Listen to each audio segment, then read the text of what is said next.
Creepypastas para tener de fondo mientras limpias el gimnasio porque te cagaste haciendo sentadillas. Muchas gracias a Galord World por seguir siendo miembro del canal. Un abrazo mi pana. También quiero saludar a los miembros de la comunidad que cumplieron años hoy. Nasser por su cumpleaños número 42, a Sebastián que cumplió 20 años y a Epri Mantiedo que mira los vídeos con su novio. Este título fue gracias a Rubik and James, que lo intentó 3 veces y lo logró, la verdad no creí que lo harías jaja. Empezamos. Ver a familiares muertos es malo. Escucharlos es peor. En 1996, mi hermana mayor, Sofía, fue internada en un hospital a los 16 años. La razón detrás de esto fue que aseguraba ver a nuestros abuelos en todas partes. Para entonces, llevaban 5 años muertos. Estuvo allí por aproximadamente medio año, pero ni sus mejores tratamientos dieron mucho resultado, hasta que un día dijo que ya no los veía. Mintió, por supuesto, pero no lo supe hasta hace poco. Sofía era la definición de una hermana mayor. Siempre cuidándome, asegurándose de que no me metiera en problemas. Incluso cuando la gente empezó a llamarla la chica mexicana loca de la calle, ella seguía poniéndome a mí primero. No quería tener mucho que ver con ella cuando salió, y parecía entenderlo. Pero nunca dejó de velar por mí, ni siquiera cuando pasaba por su propio infierno. Apareció en mi apartamento universitario hace 2 semanas, empapada por la tormenta rugiente de afuera. Abrí la puerta y me quedé mirándola por unos segundos, sin reconocerla de inmediato. No la había visto desde que nuestra madre murió, casi un año antes. «Hey», dijo, y supe que había estado bebiendo por el leve arrastre en su voz. «¿Cómo va la universidad? ¿Qué haces aquí?», pregunté, y su expresión se torció. No lo dije en ese sentido. «Pasa». Me hice a un lado para que entrara. Se tambaleó un poco, pero se sostuvo de la pared y llegó hasta el sofá, donde se dejó caer. «¿Estás bien?». «Perfecta», respondió y dejó caer la cabeza sobre su mano, enredando los dedos en su cabello negro. «Maravillosa». Cerré la puerta y me senté en la mesa de centro. «¿Noah sabe que estás aquí?». Frunció el ceño. «No es mi niñera». «¿Peleaste con él?». Se incorporó un poco. «No es nada, ¿de acuerdo? No puedo venir a verte. ¿Sigues siendo demasiado genial para dejar que te vean con tu hermana? Has estado bebiendo». «¿Y?». «Y no recuerdo la última vez que te vi tomar siquiera un sorbo de alcohol. ¿Qué está pasando?». «Nada», dijo con voz elevada mientras se levantaba del sofá, enredando las manos en su cabello. «Tengo derecho a beber. No con tu medicación». Se rió sin ganas. «Los doctores me la quitaron hace 3 años. Se nota cuánto te importa». Suspiró y fue a la cocina. «No es como si importara. Nunca sirvió de nada». Me levanté y la seguí hasta el mostrador mientras sacaba una cerveza del refrigerador. La miró y luego me miró a mí. «Mírate, pequeño hipócrita». Destapó la botella. «Al menos yo tengo edad para hacerlo legalmente». «Ajá. ¿No crees que ya has tomado suficiente?». Siguió bebiendo sin apartar la mirada de mí. Cuando por fin se detuvo, respiró hondo y tosió. «Mierda de cerveza. Estudiante universitario sin dinero. ¿De qué se trata todo esto?». Empezó a beber de nuevo. Alcancé la botella y se la arrebaté. Algo de cerveza se derramó sobre el piso de baldosas baratas y el frente de su camisa. Aún tenía un poco en la boca, la tragó con dificultad y trató de quitármela de nuevo. Me alejé del mostrador. «No vas a tomar ni una gota más hasta que me digas qué está pasando. ¿No manejaste casi 1 hora solo para robarme la cerveza?». «No entiendes», gruñó. «No quieres entender. Inténtalo. Los vuelvo a ver». Su voz era plana y vacía, casi derrotada. Dejé la botella sobre el mostrador y la miré fijamente. «Bueno, supongo que no debería decir y vuelvo. Siempre los he visto, pero alguien más se ha unido. ¿Los ves otra vez? ¿Te refieres a nuestros abuelos? ¿Están aquí junto a nosotros o qué? Entrecerró los ojos con una sonrisa amarga. No tienes idea, ¿verdad? Nunca preguntaste por qué, ¿a quién le importa? Solo tu hermana loca viendo cosas, sin razón para indagar más. Eso no es, Sofía, yo no tenía idea de lo que te pasaba. Nadie me dijo nada, y mucho menos tú. Rodeó el mostrador y de un manotazo tiró la botella al suelo alfombrado. Luego se plantó frente a mí y me clavó un dedo en el pecho. ¿Quieres saber? ¿Saberlo todo? Porque no están de pie, Jorge. Flotan. Se deslizan a mi alrededor, me miran, me sonríen. Ah, pero eso no es lo mejor. ¿Quieres saber lo mejor? Basta. Son solo sus cabezas. Solo sus malditas cabezas flotando a mi alrededor como globos. Observan a la gente al pasar, susurrándose cosas entre risitas. Me miran desde el espejo con esas sonrisas de ojos muy abiertos. Ahora he empezado a escucharlos susurrar. ¿Sabes qué me dicen? Yo tampoco. Pero no puedo dormir. No puedo. Se volvió de espaldas, con los ojos llenos de lágrimas. Se las secó con furia. ¿Solo sus cabezas? Pregunté, y un escalofrío me recorrió la espalda. Mamá se les unió. Es la que susurra, a veces oigo tu nombre. Por eso. Sus ojos se abrieron de par en par cuando volvió a mirarme. Ahora entiendo lo que dice. ¿Y qué dice? No. Su mirada se movía de un lado a otro, como si estuviera absorbiendo algo invisible justo enfrente de ella. No. Sofía. No, eso no es justo. No, no voy a dejar que se lo lleven así. Llévenme a mí en su lugar, por favor. Su voz se quebró al final. Me miró con puro terror. Nunca había visto a alguien con una expresión así y, por razones que no podía explicar, su rostro me pareció casi una calavera.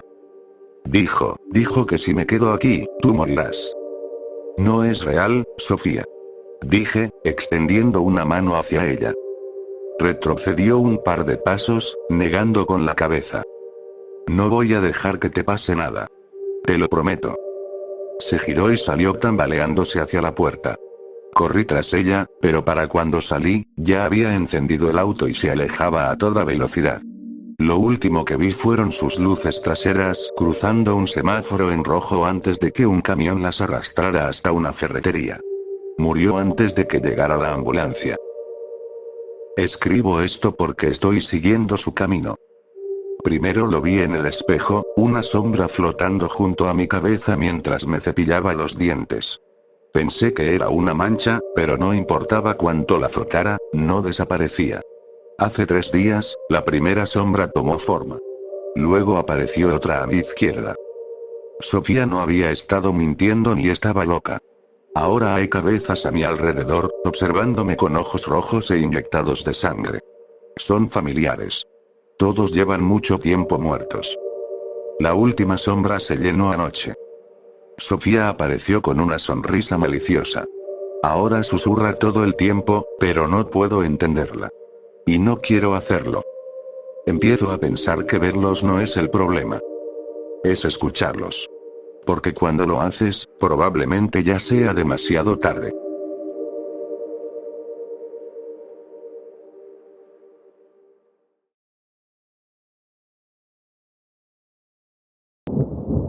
Piso 12.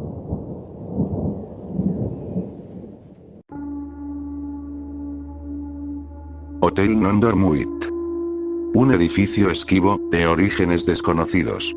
No hay 2 huéspedes que puedan ponerse de acuerdo sobre dónde está ubicado, cómo se ve o qué sucede dentro de él.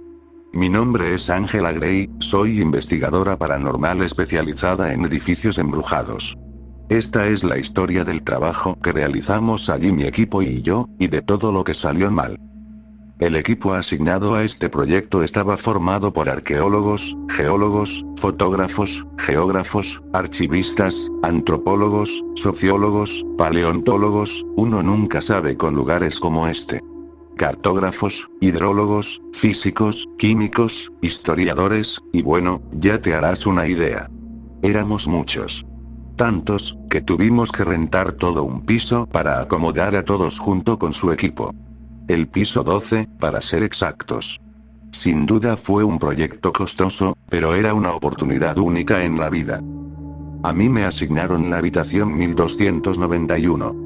Después de que el pobre Botones, que no daba abasto, subió todas mis cosas a la habitación, me aseguré de darle una propina extra.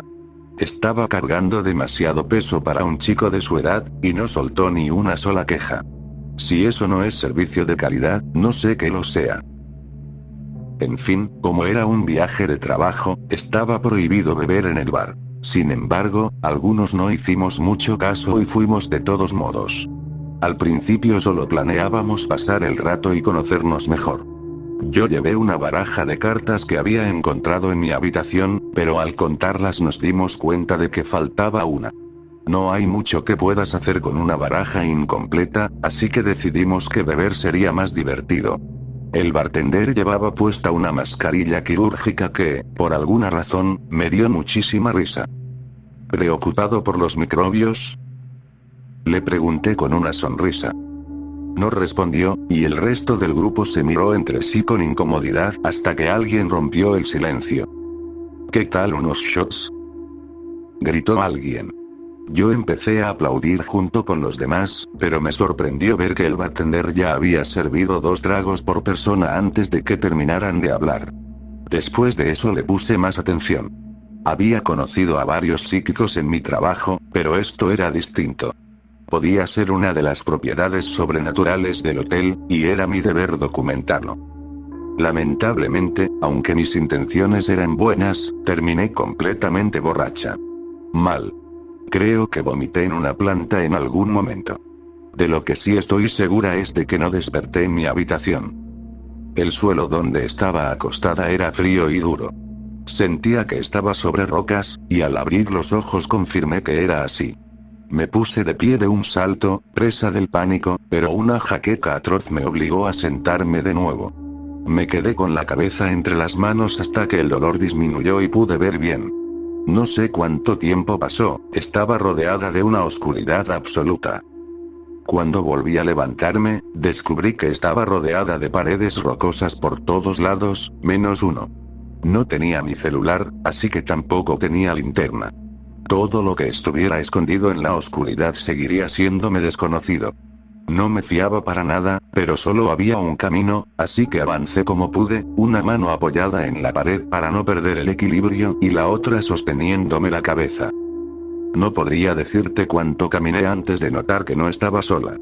No tenía la más mínima idea de dónde o cuándo estaba ni cómo había llegado ahí. La criatura era rápida, tanto que al principio pensé que estaba alucinando. Se mantenía fuera de mi campo de visión. Juro que incluso habló una vez, pero no puedo describir el sonido que hizo. Solo sé que era grande, pálida, veloz, y emanaba un terror primitivo que jamás voy a olvidar. Entré en tal pánico que olvidé cómo respirar. Tropecé a lo largo del camino rocoso hasta que llegué a una bifurcación. Seguía oscuro, pero por uno de los túneles parpadeaba una luz, y verla me hizo sollozar de alivio. Me dirigí hacia ella de inmediato, y vomité en cuanto vi de dónde venía.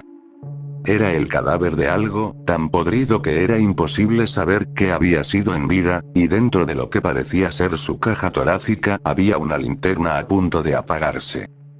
Puede que no sea muy lista, pero tampoco soy estúpida. Tomé la linterna y traté de no vomitar otra vez, mientras limpiaba el líquido pegajoso en mis pantalones. Al iluminar alrededor vi que el túnel era un callejón sin salida, así que me di la vuelta para regresar, pero una voz me detuvo en seco.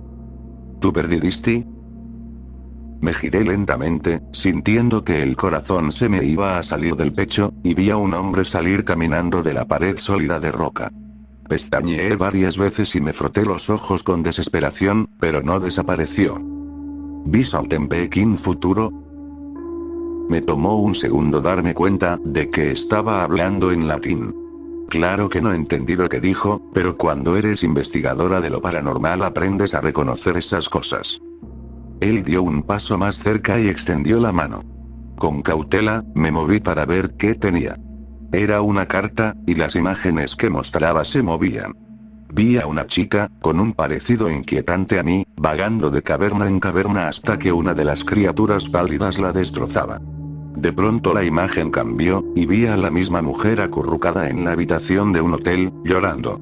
Otra imagen mostraba a la mujer atravesada por una lanza sostenida por un hombre rudo, de coleta blanca. ¿Era yo en el futuro? Abrí los ojos de horror y grité.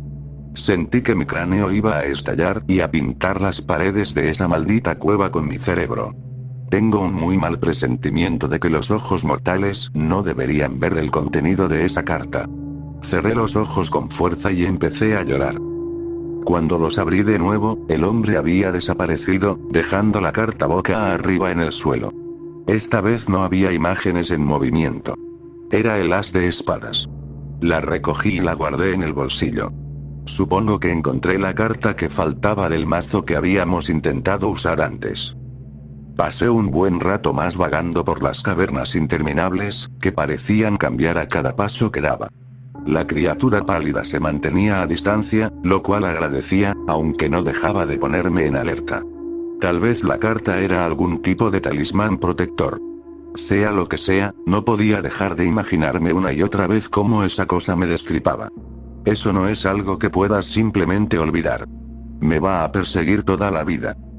No voy a aburrirte con los detalles de esa cueva. Para ser sincera, ni siquiera estoy segura de recordarlos. Solo sé que en algún momento vi un pequeño punto de luz frente a mí, y corrí hacia él más rápido de lo que he corrido jamás. Cuando por fin salí de nuevo al mundo, sentí que había envejecido 1000 años, y quizá así fue. No existía el tiempo en esos túneles. De pronto algo me tocó el hombro desde atrás y grité.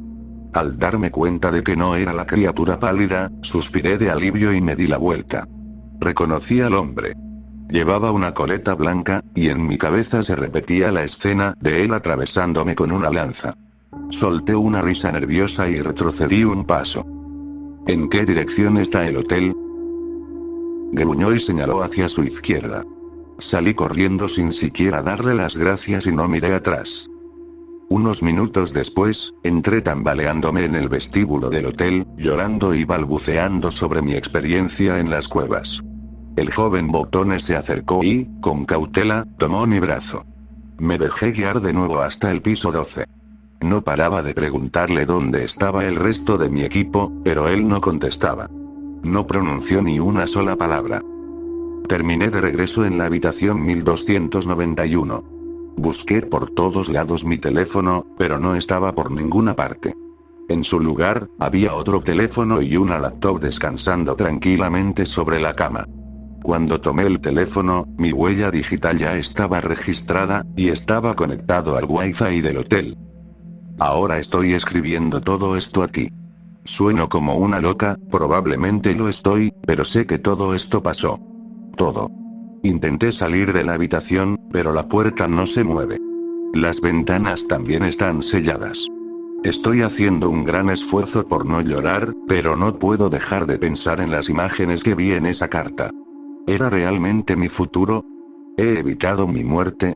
Si es así, ¿de verdad este era el mejor desenlace?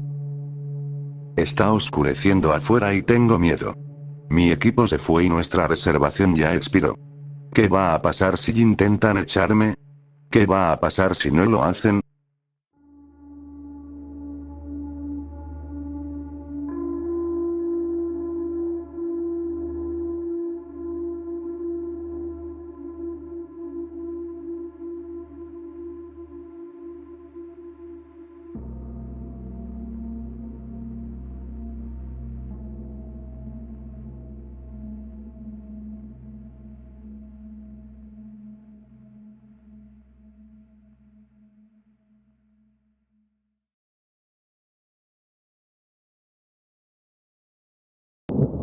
Última parada.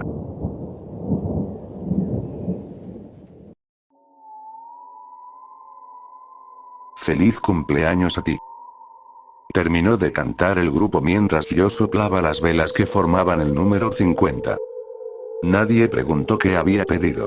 Creo que todos lo sabíamos. En estos días, todos teníamos un solo deseo: bajarnos de este maldito tren. Poco después, el pastel fue cortado en porciones y repartido entre los presentes. Finalmente, empezábamos a disminuir en número.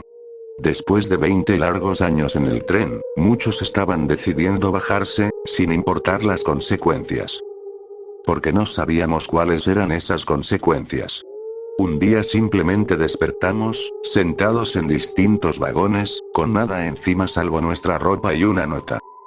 Sea lo que sea que hagas, no te bajes de este tren hasta que llegues a la última parada.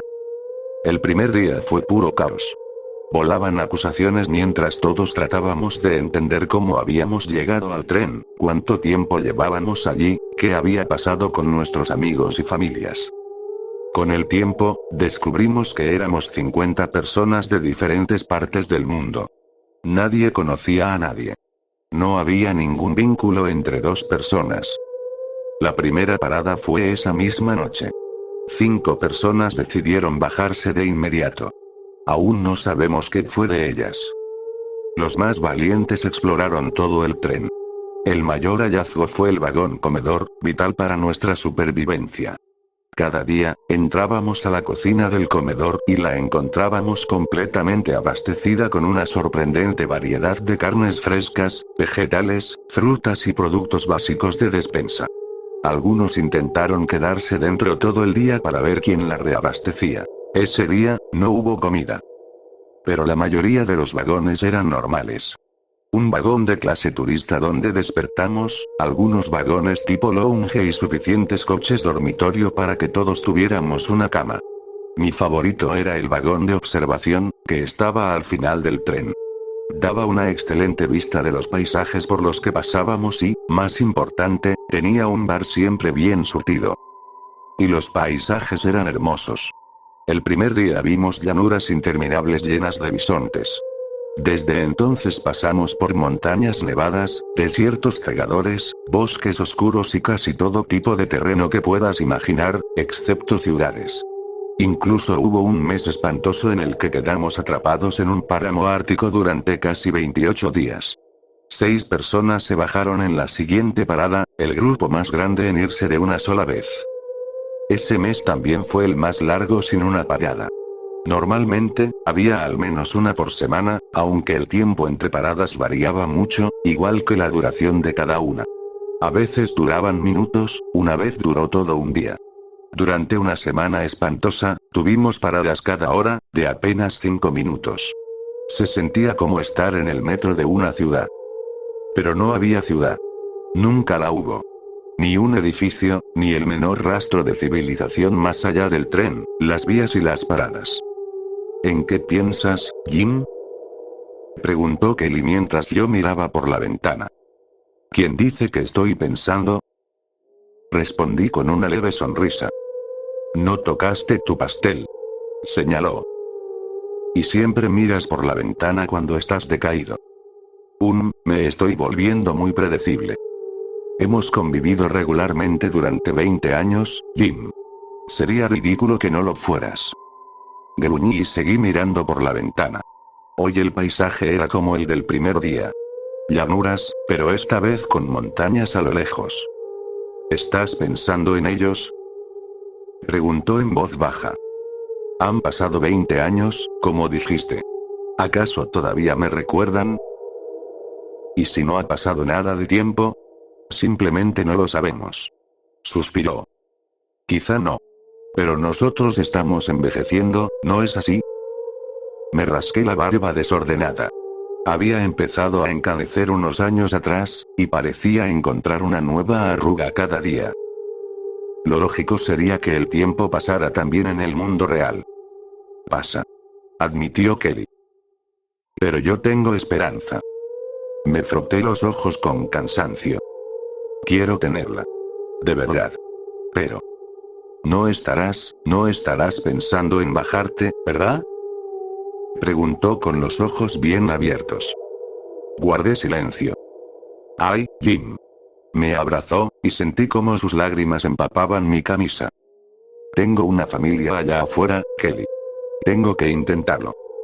¿Y si mueres? No puedes arriesgarte. Hoy son 20 años. Tal vez esta sí sea la última parada.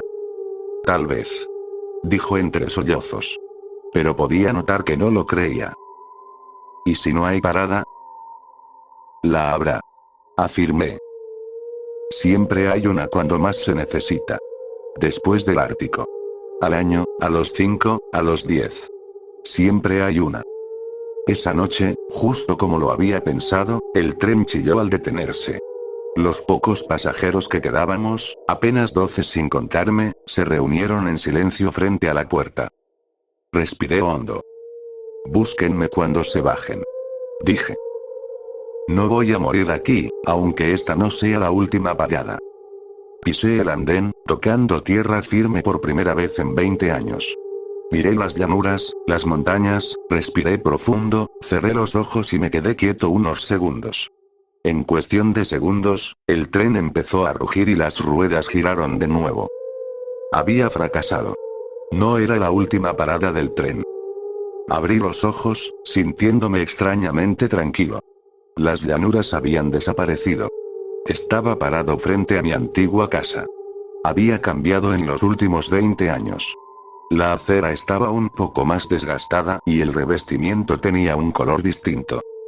Tal como lo imaginaba, 20 años de mi vida se habían ido. Suspiré y metí las manos en los bolsillos. Había un nuevo pedazo de papel. Cualquier parada en la que bajes será tu última parada. Dejé caer el papel al suelo. Mierda.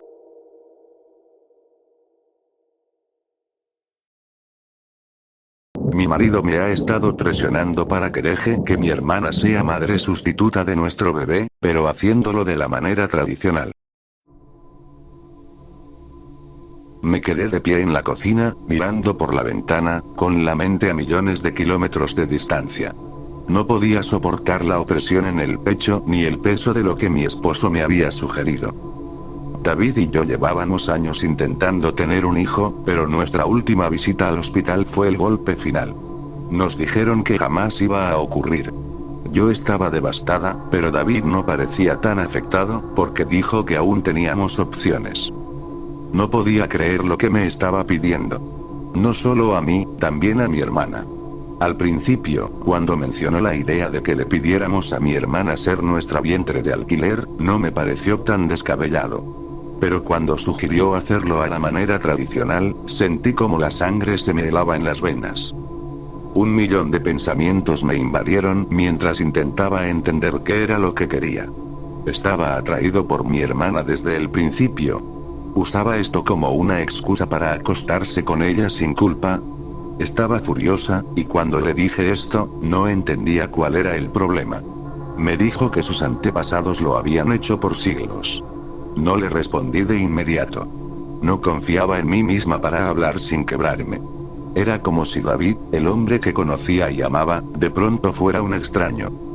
No era solo la idea del vientre de alquiler lo que me perturbaba. Era la forma en que hablaba de ello, como si fuera parte de una tradición olvidada. No mencionaba clínicas ni médicos. Quería que Emily quedara embarazada de manera natural. No podía procesarlo. Mi hermana, con mi esposo, para darnos el hijo que yo no podía tener. El solo pensarlo me revolvía el estómago. David estaba tranquilo, demasiado tranquilo, cuando me lo explicó. Dijo que era la forma de la familia, que sus ancestros siempre lo habían hecho así para mantener fuerte la línea de sangre. Cuanto más hablaba, más sentía que no lo conocía en absoluto. No era simplemente anticuado. Era inquietante. Fui a hablar con Emily, con la esperanza de que estuviera tan horrorizada como yo. Al principio pensó que era una broma. Pero cuando le conté lo serio que era David con el tema, su expresión cambió. Admitió que él ya le había hablado del asunto. Esperaba que, si yo no estaba de acuerdo, él soltara la idea. Pero ahora, ambas sabíamos que no iba a detenerse. La rabia me consumía. ¿Cómo podía siquiera sugerir algo así? La idea de David con Emily era insoportable, pero había algo más oscuro escondido bajo sus palabras. No podía sacudirme la sensación de que había algo más detrás de su plan. Empecé a investigar.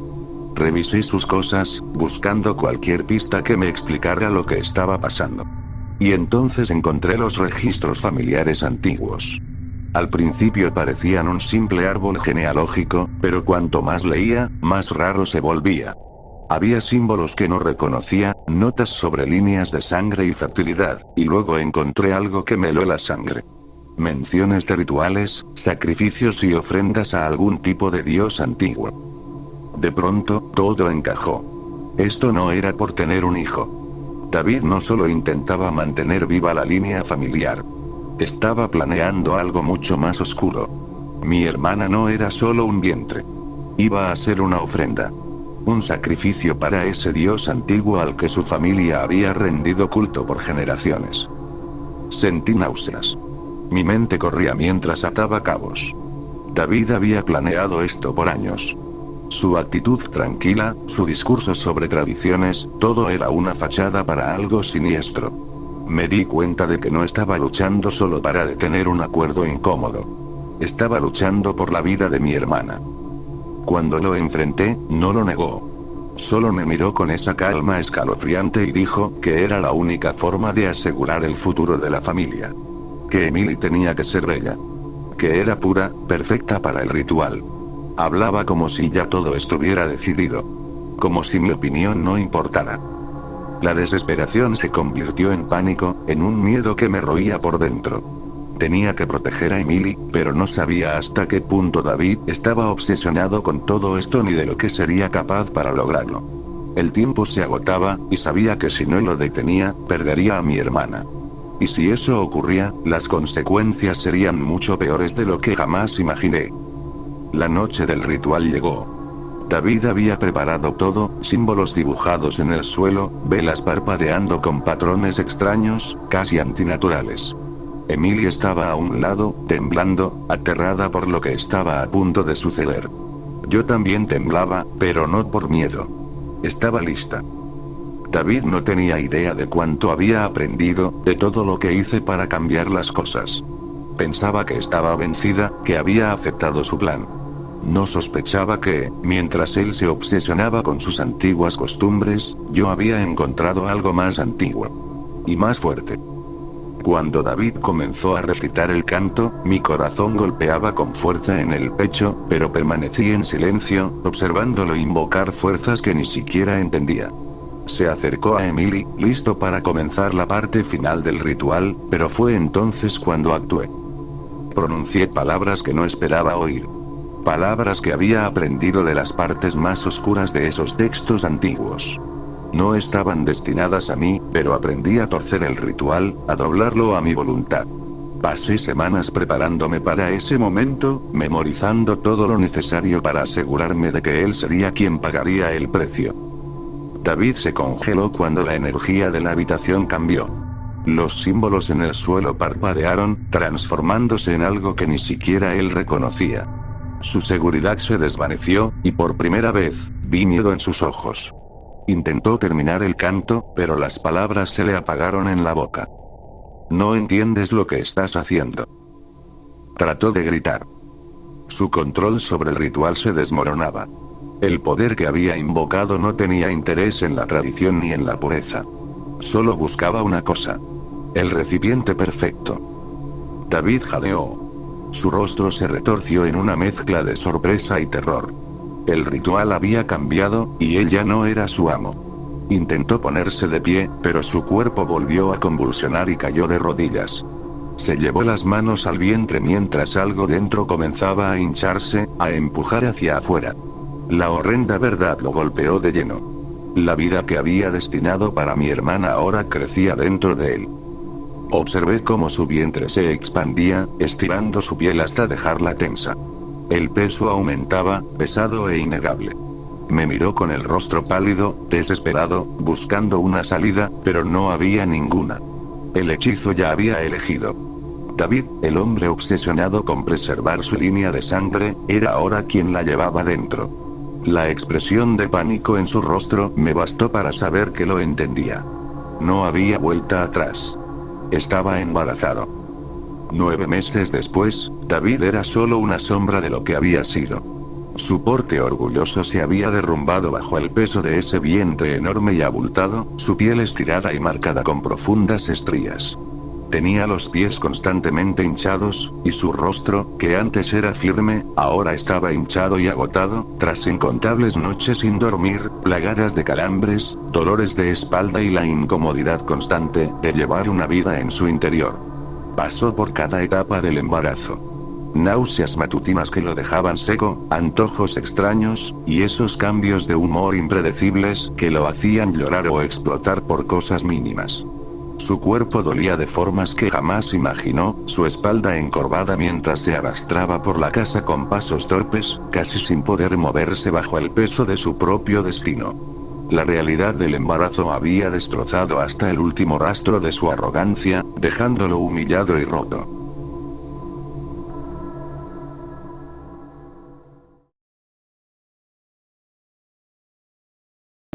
Un consejo desde el final de la eternidad.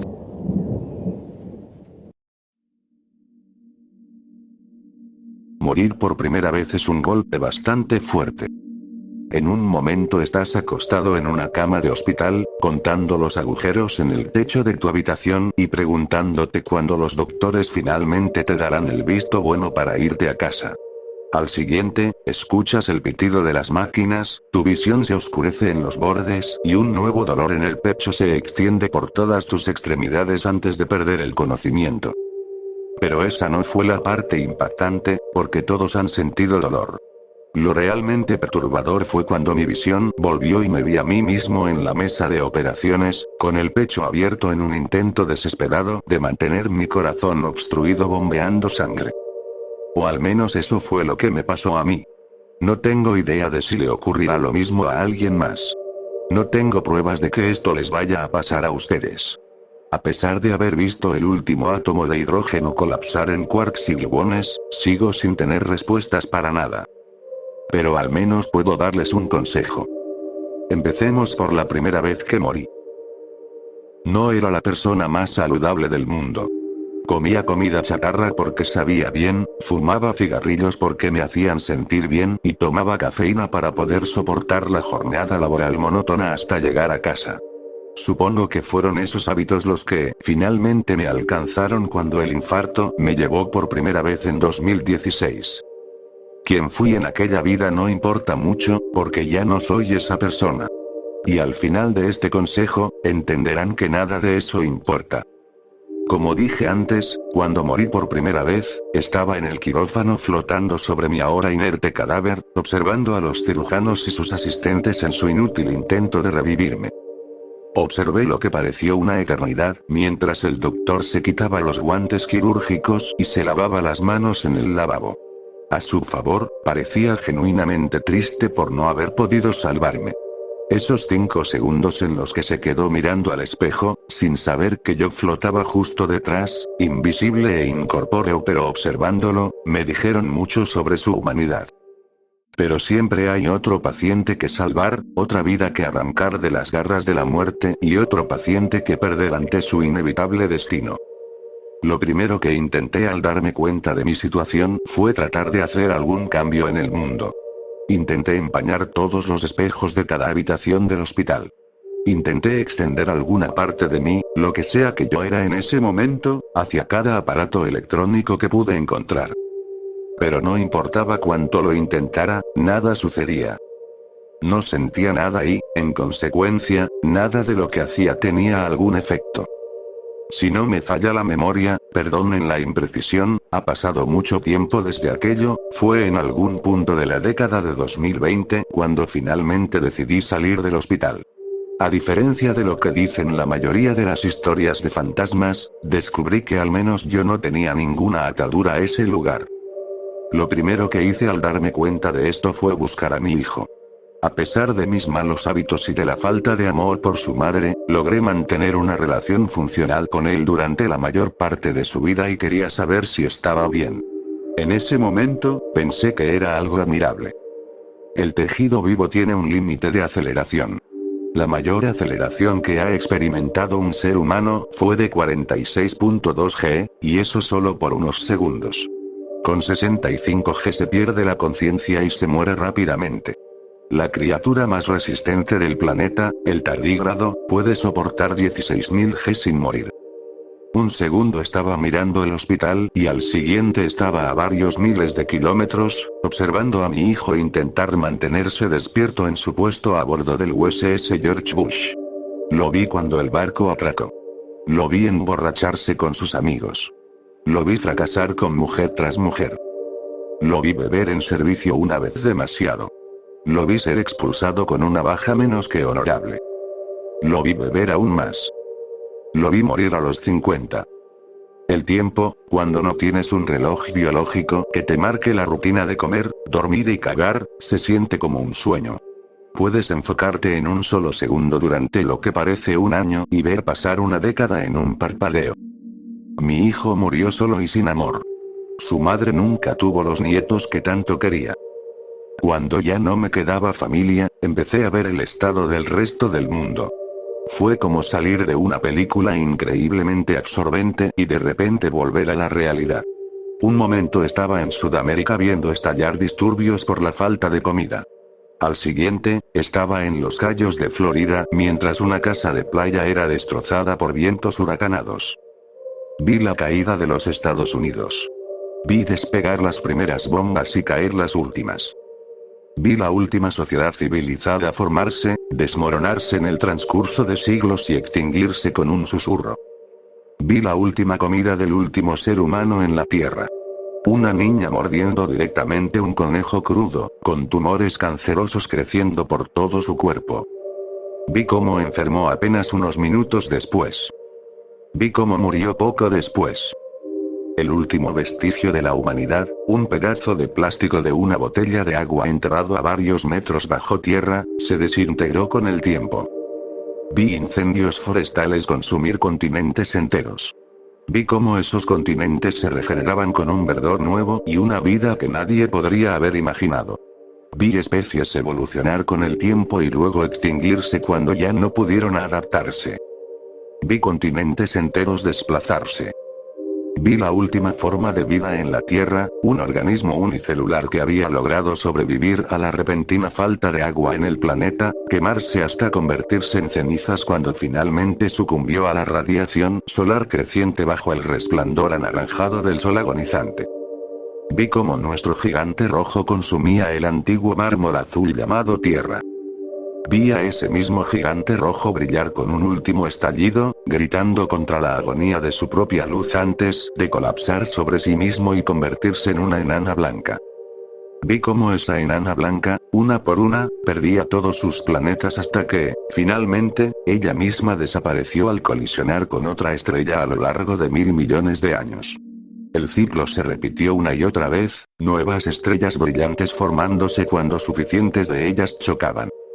Las vi crecer, vi cómo estabilizaban las órbitas de sus propios planetas. Y, al igual que mi hijo, y la última niña de la humanidad, vi cómo las últimas estrellas emitían su última luz al universo. Vi cómo la última materia compleja se descomponía en sus componentes básicos. Y, eventualmente, vi cómo la última partícula de materia se disipaba y desaparecía. Esa oscuridad, esa nada, no duró mucho. Lo siguiente que escuché fue una risa. Lo primero que vi, luz. Una luz tan brillante que quemó mis ojos. Los ojos que de repente tenía. Sentí humedad en mi piel. Sentí el oxígeno entrar en mis pulmones cuando tomé mi primera bocanada de aire. Sentí, por primera vez en una eternidad.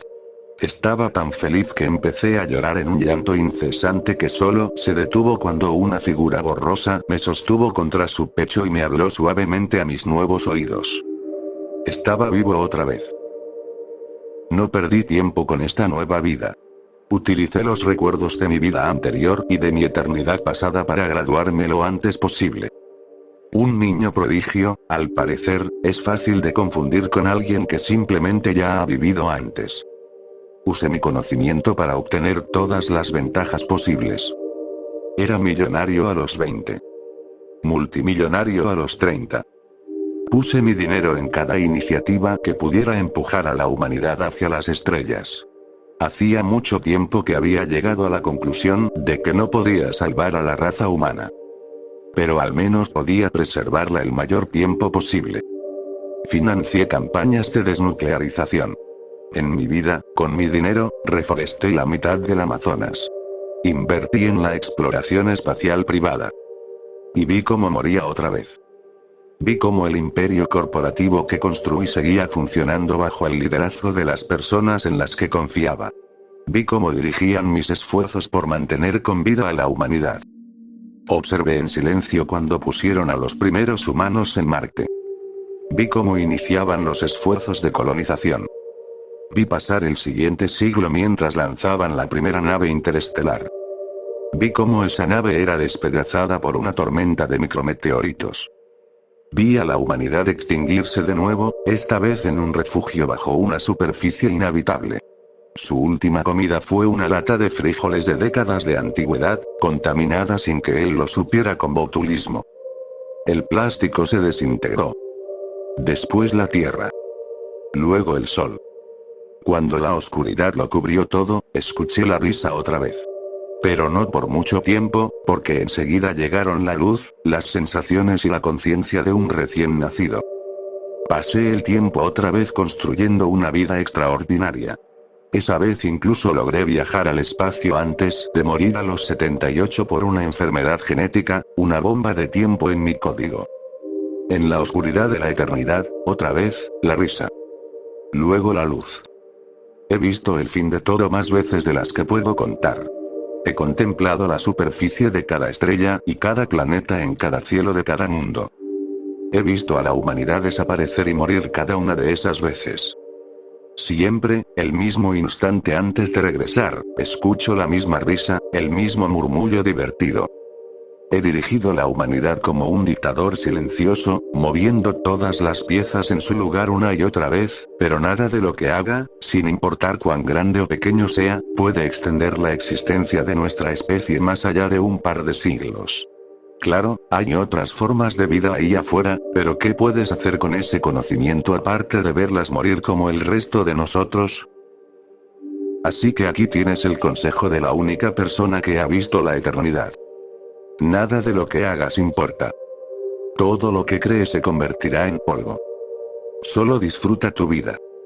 Porque el principio de todo, el origen de la existencia, es el remate de un chiste.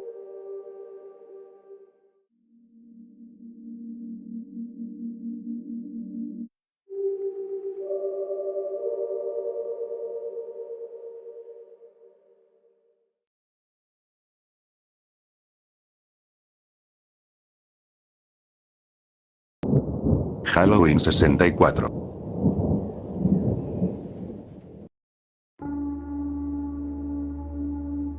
Había escuchado rumores sobre la existencia del juego en varios sitios de videojuegos y foros, pero nunca imaginé que fuera real.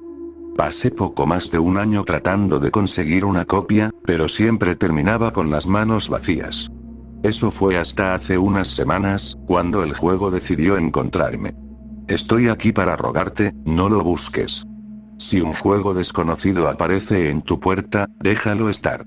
Puede disfrazarse en cualquier plataforma y no sigue las reglas de nuestro universo. Si eres lo suficientemente desafortunado o estúpido como para jugarlo, te proporcionaré instrucciones a continuación para, con suerte, darte una oportunidad de luchar. El juego decidió presentarse a mí un domingo a las 12 de la madrugada.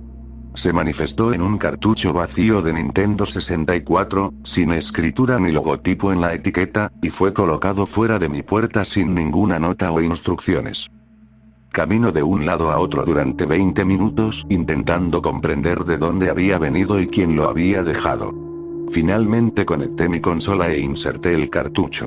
Mi versión del juego se titulaba Halloween 64, e incluso tenía un logo invertido de Nintendo.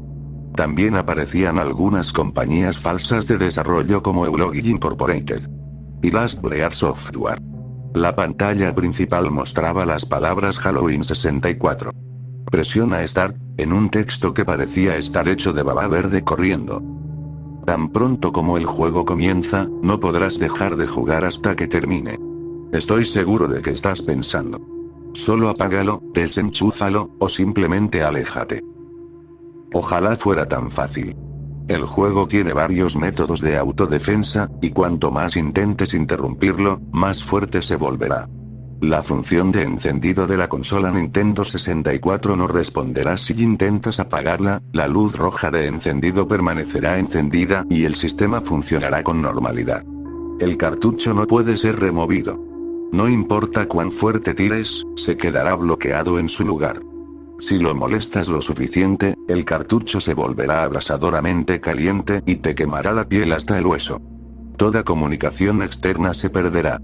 Tu teléfono e internet no funcionarán mientras el juego esté en ejecución. Cualquier puerta o ventana que dé al mundo exterior se volverá inaccesible.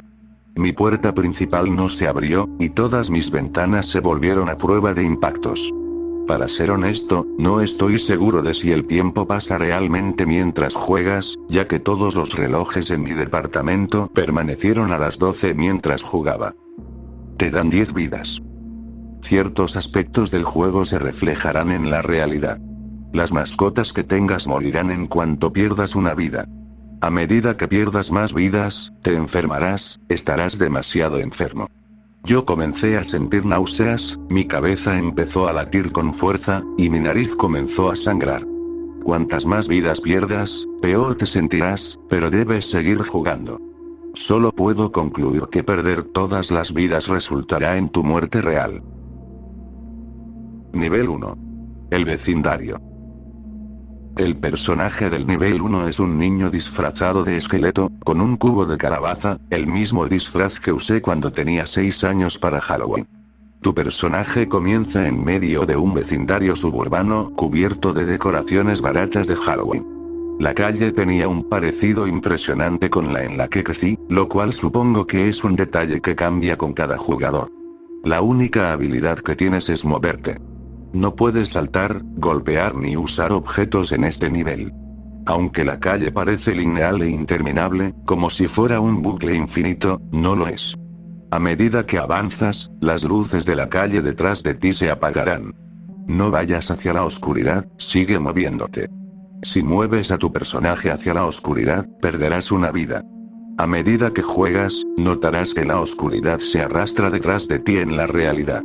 Después de unas horas corriendo por la calle virtual, todas las luces en mi apartamento se apagaron una por una.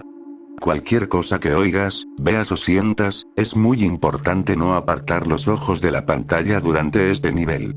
Escucharás puertas en tu casa abrirse y cerrarse, pasos, e incluso una voz familiar susurrando en tu oído. No pierdas concentración, o perderás más vidas. Incluso podrías sentir una mano posarse en tu hombro. Cuando el juego se aburra del nivel 1, terminará sin previo aviso. El temporizador en la pantalla mostró que corrí durante 7 horas y 26 minutos antes de que terminara. Nivel 2. La casa. El nivel 2 se muestra en primera persona. Entrarás en una casa con visibilidad limitada, ya que una linterna tenue es tu única fuente de iluminación. A medida que avanzas en este nivel, notarás un cambio climático a tu alrededor en la realidad. Mi apartamento estaba helado, lo que dificultaba extremadamente concentrarme. Nuevamente, debes seguir jugando. Si te levantas e intentas ajustar tu termostato o ponerte un abrigo, perderás una vida. Perdí 4 vidas durante este nivel, y comencé a toser sangre. A medida que avanzas por la casa, descubrirás varias armas. Cuando consigas todas las armas, podrás avanzar al nivel 3. Estas armas no pueden usarse en defensa propia. Es mejor no equiparlas, ya que tu personaje solo las usará para suicidarse, lo que resultará en la pérdida de más vidas. A medida que avanzas por la casa oscura, escucharás y verás cosas que pondrán a prueba tus límites como ser humano. No entraré en detalles, pero vi y escuché cosas en esa pantalla que fueron profundamente personales, perturbadoras, y lo peor de todo, genuinas. Prepárate para presenciar cada terrible experiencia de tu pasado, todas esas cosas que has reprimido, olvidado y tal vez incluso trataste de superar en terapia. Nuevamente, debes seguir jugando, y debes recoger cada arma. Nivel 3. Final. Entré a este nivel con 2 vidas restantes, casi seguro de que estaba destinado a fallar. Como los niveles anteriores, creo que este está hecho a medida para la persona que juega. De nuevo, este nivel se mantiene en vista en primera persona. Entrarás en un dormitorio y verás a una persona acostada en una cama, dormida. Puede parecerse a un ser querido, un amigo, o a ti mismo. Vi el cuerpo de mi mejor amigo, que falleció hace 10 años. Tendrás acceso a todas las armas que recogiste en el nivel 2. Un cuchillo, una antorcha, un bate de béisbol y un destornillador. Tu objetivo es simple, matar a la persona en la cama. No lucharán ni se moverán. Una vez que su barra de salud se haya agotado, habrás ganado el juego. Yo elegí el cuchillo. Me acerqué a la cama, apunté, y apuñalé el cuerpo con la hoja. Un dolor ardiente llenó mis ojos, y descubrí al instante la trampa del nivel 3. Cualquier dolor que inflijas a la persona, lo sentirás en la realidad. No perderás sangre, no perderás el conocimiento, y no morirás, pero sentirás cada sensación. Si te tomas demasiado tiempo entre los golpes, tu personaje perderá una vida. La persona en la cama te rogará que pares, gritará tu nombre una y otra vez. Me tomó 20 minutos apuñalarla hasta la muerte, y apenas podía sostener el control cuando terminé. Lo completé con una vida restante. Mi cuerpo físico estaba frío, frágil y roto. Recuerdo haber leído "juego completo" en la pantalla justo antes de desmayarme. No estoy seguro de quién elegirá el juego a continuación, o si ya lo ha hecho. Solo rezo para que lean esto antes de que sea demasiado tarde.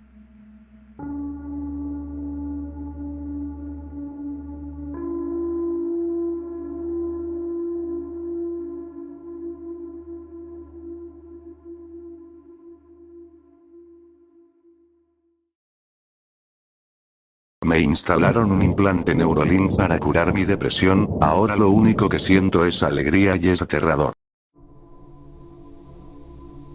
Fui la segunda persona en el mundo en recibir el implante de Neurolink. He sufrido depresión maníaca toda mi vida. Afectó cada aspecto de mi existencia. Nada me daba alegría, ni siquiera las sonrisas de mis hijos.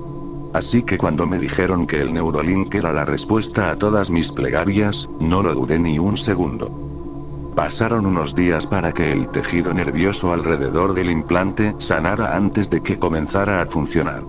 Cuando desperté una mañana, sentí un instante de calma antes de que mi ansiedad me abrumara, pero en vez de esa sensación normal de angustia, mi cerebro se llenó de endorfinas, y una ola de euforia me recorrió el cuerpo.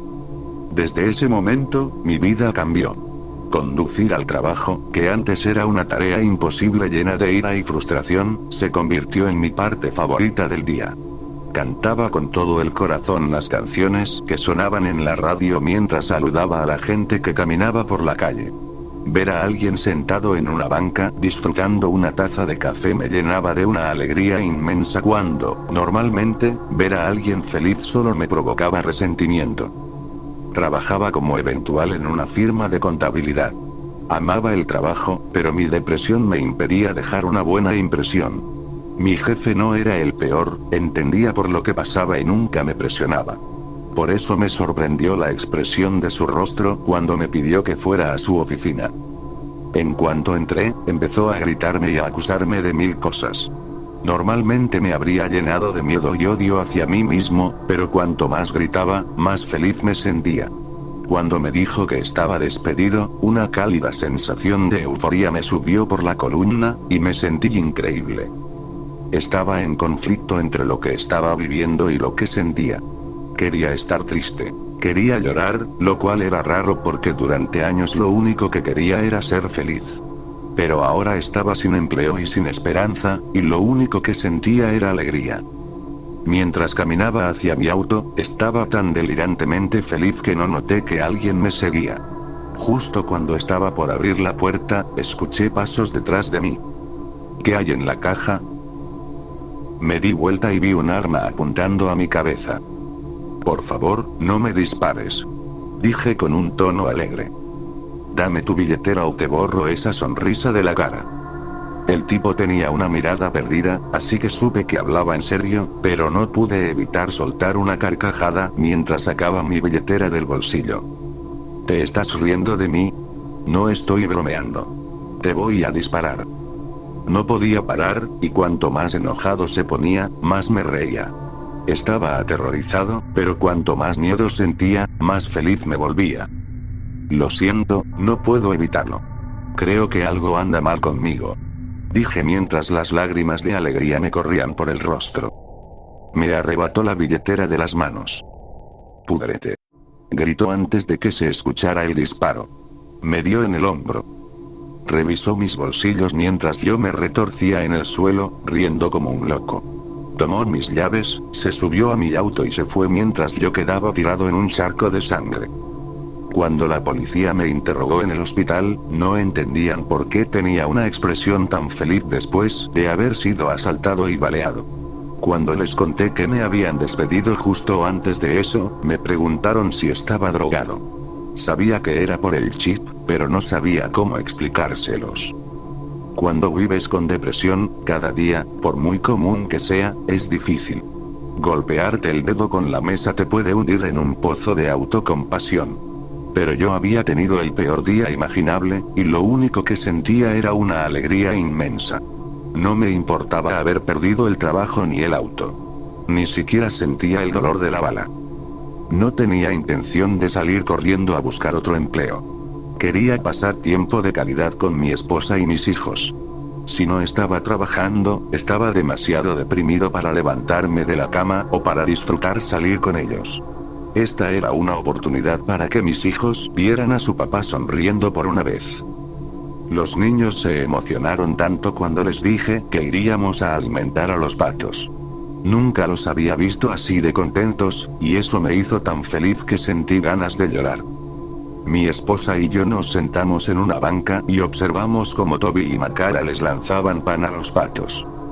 «Papá, ¿por qué a los patos les gusta el pan? ¿Comen otra cosa?» Toby era el curioso, siempre haciendo preguntas, pero normalmente lo único que recibía de respuesta era un «pregúntale a tu madre».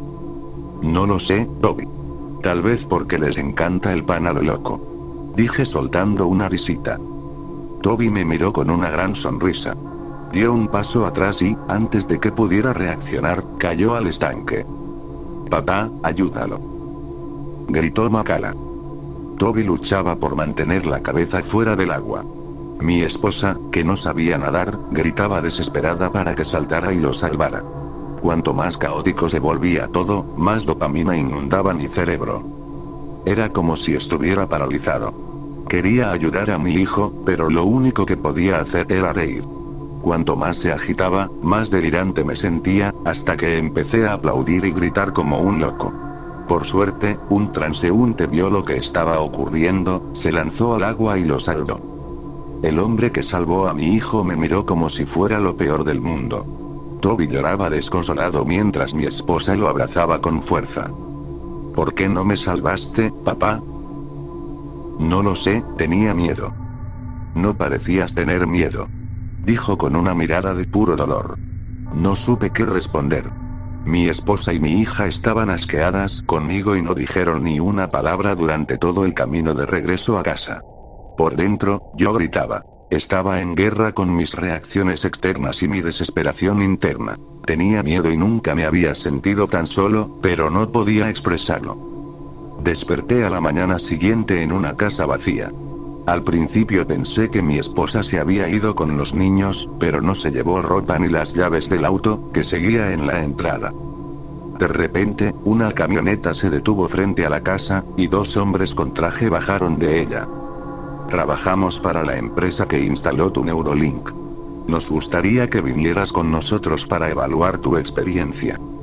Me sentí extrañamente dócil, y demasiado eufórico como para negarme, así que subí a la parte trasera de la camioneta. Me llevaron al mismo lugar donde me habían implantado el Neurolink.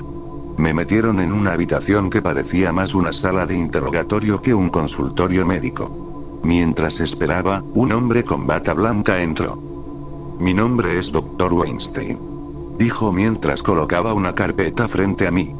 Cuando la abrió, me sorprendí al ver una foto del hombre que me había disparado. Entiendo que estos últimos meses no han sido fáciles. ¿Cómo te sentiste al perder tu trabajo? ¿Cómo sabe eso? ¿Y de dónde sacó esa foto? Todo se explicará a su debido tiempo. Por ahora, solo necesito que respondas mis preguntas. Sentía que el cerebro me iba a estallar. Quería resistirme con todas mis fuerzas, pero la euforia que recorría mis venas me hacía obediente de una forma inquietante. Me sentí genial. Mejor que nunca en mi vida. No me importó perder el trabajo. Dije, mientras el Dr. Weinstein tomaba notas. ¿Y cómo te sentiste cuando te estaban asaltando? Quería correr, pero era como estar en una montaña rusa sabiendo que podrías morir, pero disfrutando el viaje de todos modos. Cuando terminó con las preguntas, me llevó a otra habitación. Era estéril y vacía, salvo por una gran pantalla negra en la pared. Mientras me sentaba, la pantalla negra cobró vida. Comenzó a reproducirse un video con baja resolución. La sala estaba en silencio, excepto por el zumbido tenue de las máquinas. En la pantalla, vi a mi esposa y mis hijos. Estaban acurrucados en una habitación pequeña, aterrados. Mi corazón debería haber estado latiendo con fuerza, pero en su lugar, sentí un calor suave en el pecho. Una sensación familiar de alegría me invadió, confusa e inapropiada. ¿Dónde están? Pregunté, aunque mi voz sonaba demasiado alegre, como si estuviera hablando del clima.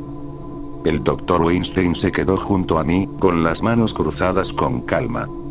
Están a salvo por ahora. Necesitábamos observar tu reacción.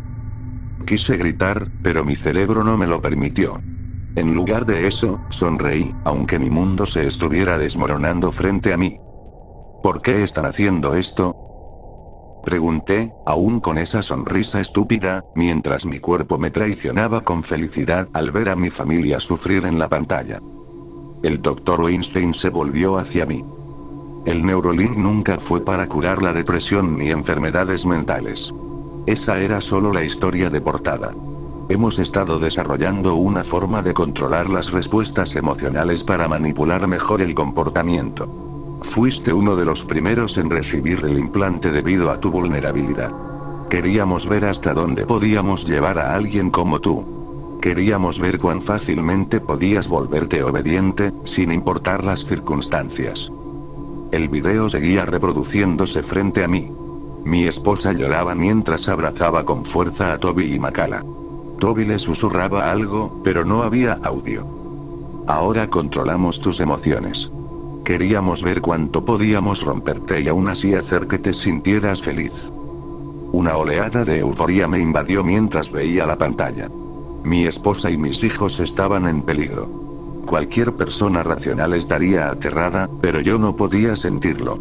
No lograba conectar con el miedo que sabía que debía estar ahí.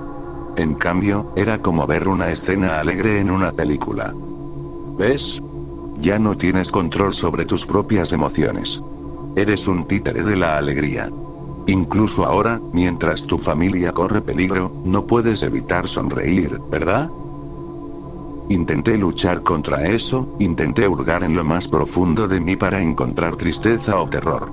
Pero por más que lo intentaba, lo único que podía hacer era reír. Era enloquecedor. Por favor, haz que pare.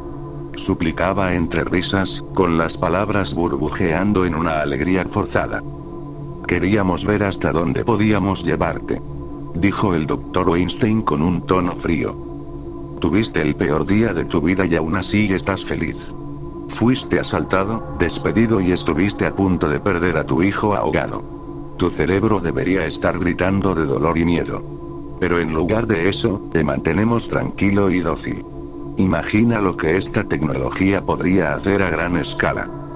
La imagen en la pantalla cambió y mostró algo nuevo. Personas protestando en las calles. Fuegos ardiendo. La policía enfrentándose con multitudes. Imagina un mundo donde, sin importar cuán mal estén las cosas, a la gente no le importe. Un mundo donde los más oprimidos no sientan nada más que felicidad. Podríamos prevenir rebeliones, eliminar la disidencia, controlar naciones sin disparar ni una sola bala. Mi risa se volvió histérica mientras las lágrimas corrían por mi rostro. Son unos monstruos. Logré soltar entre carcajadas que no podía detener. Somos pioneros. Y tú eres nuestra prueba de concepto. Hemos comprobado hasta dónde podemos empujarte, y ahora es momento de la prueba final. En la pantalla, uno de los hombres de traje entró en la habitación donde tenían a mi familia. Levantó un arma y la apuntó directamente a mi esposa. No. Grité, con el cuerpo sacudido por la fuerza de la risa, mientras mi mente gritaba en agonía silenciosa, ahogada por una felicidad que me asfixiaba el alma. El hombre apretó el gatillo antes de que la pantalla se apagara. Caía al suelo, sacudido por una risa maníaca, con las entrañas retorciéndose de un tormento que no podía expresar, sabiendo que mi esposa y mis hijos ya no estaban. El doctor Weinstein se arrodilló a mi lado y me susurró al oído. ¿Ves? Es perfecto. El mundo podría arder y hombres como tú seguirían sintiéndose felices. Ahora imagina lo que podemos hacer con poblaciones enteras. Mientras yacía en el piso frío, con el sonido de mi propia risa retumbando en mis oídos, supe que habían ganado. Me habían quitado todo. Mi familia, mi voluntad, mi capacidad de sentir algo real. Solo quedaba una felicidad interminable y vacía de la que no podía escapar.